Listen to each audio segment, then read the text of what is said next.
Assalamualaikum warahmatullahi wabarakatuh. Apa kabar semuanya? Semoga baik ya. Pada pembelajaran kali ini kita lakukan secara daring dalam jaringan. Kita akan mempelajari tema 7 yaitu kepemimpinan, subtema 1 pembelajaran 3 mengenai sejarah ASEAN. Sebelumnya, kalian bisa membuka buku kalian halaman 28. Ayo mengamati. Pada halaman tersebut terdapat peta Asia Tenggara. Baik, kita mulai saja pembelajaran kali ini. ASEAN adalah Association of Southeast Asian Nations atau Perhimpunan Bangsa-Bangsa Asia Tenggara. ASEAN sendiri dibentuk karena adanya persamaan di antara negara-negara Asia Tenggara. Persamaan yang pertama adalah letak geografis, di mana Asia Tenggara itu terletak di antara dua benua, yaitu benua Asia dan benua Australia, dan dua samudra, yaitu Samudra Hindia dan Samudra Pasifik. ASEAN resmi dibentuk dengan adanya penandatanganan Deklarasi Bangkok yang terjadi di Bangkok, Thailand pada tanggal 8 Agustus 1967 yang diwakili oleh 5 negara, yaitu negara Indonesia, Malaysia, Filipina, Singapura, dan Thailand. Masing-masing negara diwakili oleh Menteri Luar Negerinya. Indonesia diwakili oleh Adam Malik, Malaysia diwakili oleh Tun Abdul Razak, Filipina diwakili oleh Narcisco Ramos, dan Singapura diwakili oleh S. Rajaratnam. Thailand diwakili oleh Tanat Goman. Tujuan ASEAN menurut dalam deklarasi Bangkok adalah yang pertama, mempercepat pertumbuhan ekonomi, kemajuan sosial, dan perkembangan kebudayaan di kawasan Asia Tenggara. Yang kedua, meningkatkan perdamaian dan stabilitas regional. Yang ketiga, meningkatkan kerjasama dan saling membantu untuk kepentingan bersama di bidang ekonomi, sosial, teknik, ilmu pengetahuan, dan administrasi. Yang keempat, memelihara kerjasama yang erat di tengah-tengah dengan organisasi regional dan internasional yang ada. Yang kelima, meningkatkan kerjasama untuk memajukan pendidikan, latihan, dan penelitian di kawasan Asia Tenggara. Berikutnya adalah posisi dan peran Indonesia di ASEAN. Indonesia adalah salah satu negara yang berada di Asia Tenggara, dan Indonesia adalah negara pelopor terbentuknya Asia Tenggara. ASEAN. Sumbangsi Indonesia dalam ASEAN sebagai berikut. Yang pertama, sebagai tuan rumah penyelenggaraan konferensi tingkat tinggi ASEAN. Indonesia menjadi tuan rumah penyelenggara konferensi tingkat tinggi atau KTT ASEAN yang pertama, berlangsung pada tanggal 23 sampai 24 Februari tahun 1976 di Bali. Pada KTT ini disepakati pembentukan sekretariat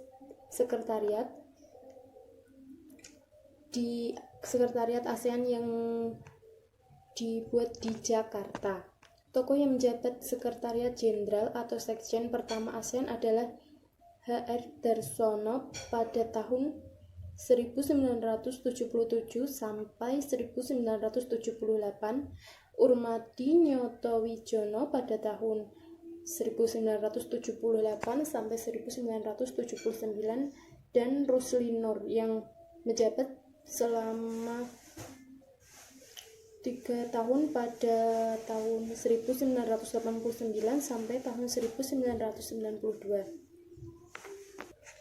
Selanjutnya, Indonesia juga pernah menjadi pemimpin ASEAN pada tahun 2004. Pada tahun 2004, Indonesia dianggap mampu menjaga kerjasama antar negara ASEAN. Indonesia juga dianggap bisa mengatasi masalah hukum di Indonesia dan menguatkan tujuan ASEAN. Saat itu, Indonesia mengadakan pertemuan tingkat Menteri ASEAN atau ASEAN Ministerial Meeting, Forum Kawasan ASEAN, ASEAN Regional Forum, pertemuan kementerian kawasan terkait untuk menangani berbagai masalah.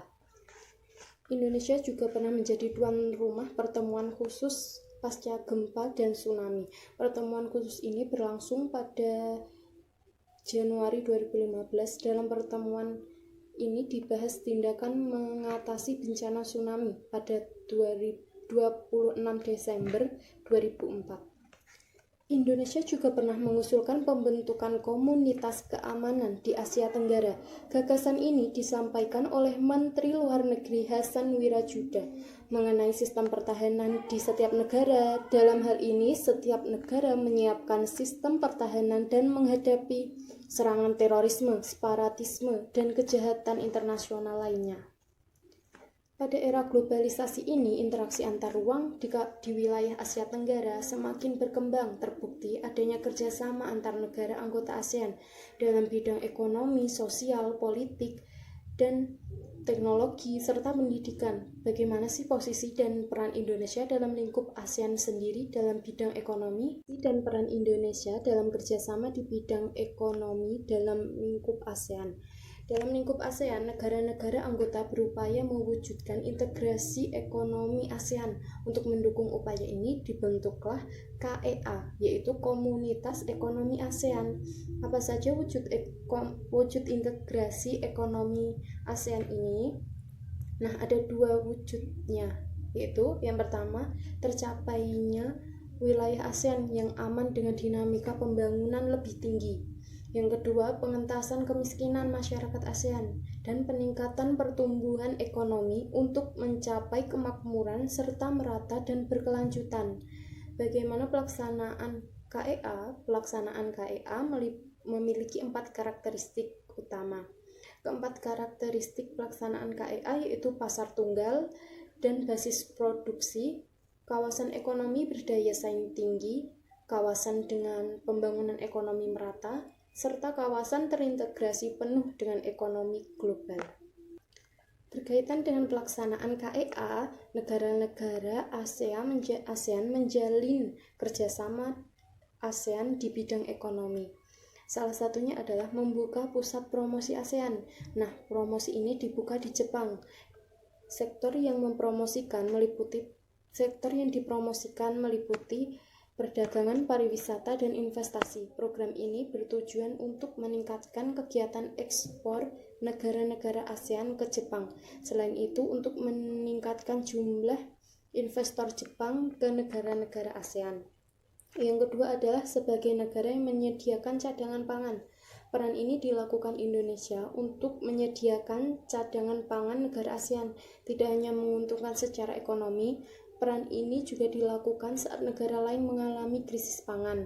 Artinya Indonesia tidak hanya melakukan perdagangan tapi juga melakukan kegiatan kemanusiaan, yaitu menolong saat negara anggota ASEAN lainnya mengalami krisis pangan. Indonesia membantu bersama Malaysia, Filipina, Thailand, dan Vietnam. Yang ketiga itu menjalin kerjasama di bidang perindustrian dan perdagangan.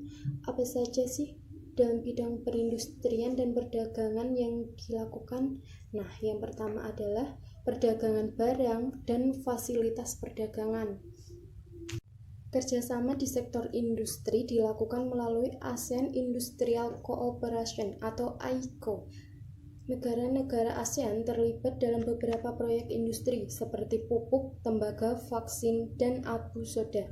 Salah satunya adalah ASEAN Aceh Fertilizer Project atau pabrik pupuk yang terletak di Aceh, Indonesia, dan ASEAN Urea Project yaitu pabrik pupuk yang ada di Malaysia, ASEAN Copper Fabrication Project pabrik industri tembaga di Filipina, ASEAN Vaksin Project yaitu pabrik industri vaksin yang ada di Singapura. Dan yang terakhir adalah Rock Salt Soda Ash Project, pabrik industri abu soda yang ada di Thailand. Salah satu peran penting Indonesia di ASEAN dalam bidang ekonomi yaitu dalam MEA. Indonesia berperan penting terkait liberalisasi arus barang, jasa, modal, dan tenaga kerja terampil di ASEAN. MEA sebagai upaya meningkatkan daya saing dan memfasilitasi investasi ke arah infrastruktur. Yang selanjutnya adalah mendukung pembentukan integrasi ekonomi di kawasan Asia Tenggara. Sebagai negara anggota, Indonesia mendukung terbentuknya MEA. Adanya MEA, kegiatan perekonomian di Asia Tenggara semakin berkembang. Hambatan perdagangan internasional pun semakin berkurang. Kondisi ini bisa meningkatkan pertumbuhan ekonomi Indonesia sendiri sebagai anggota dari ASEAN. Indonesia sangat berperan penting dalam MEA ini karena banyak sekali warga negara Indonesia yang bekerja di luar negeri, terutama di negara ASEAN. Di pembelajaran kali ini saya rasa cukup. Sebagai evaluasinya, kalian bisa membuka buku kalian halaman 30. Halaman 30. Halaman yang paling bawah yaitu ada latihan carilah berita atau gambar tentang peran Indonesia dalam bidang ekonomi ASEAN. Nah, karena pembelajaran kali ini dilakukan di rumah, jadi kalian bisa meminta orang tua untuk membantu kalian mencarikan kalian berita atau gambar tentang peran Indonesia dalam bidang ekonomi di ASEAN. Saya kira cukup pembelajaran kali ini. Terima kasih. Saya harap kalian semua sehat. Wassalamualaikum warahmatullahi wabarakatuh.